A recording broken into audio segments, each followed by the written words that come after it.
So I lost my spotters. I fell over in this creek, Cedar Creek,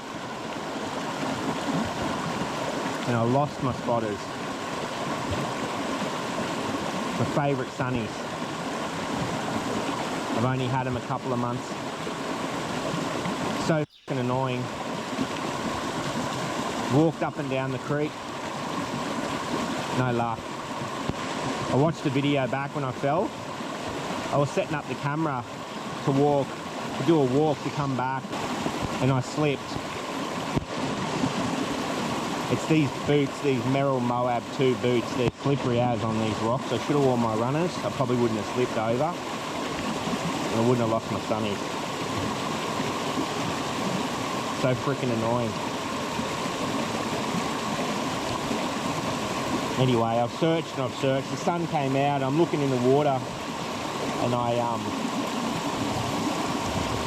can't see them. I've looked everywhere. They're nowhere. They've fallen off, fallen down. They've gone down the creek. I'm going to pack up my gear and I'll just give it one more look. There's people down there now, so I don't want to interrupt them, but I've walked up and down the creek, like literally in the water, and they're nowhere to be found. I can't imagine they would have gone all the way down. Anyway, what do you do? Onwards and upwards.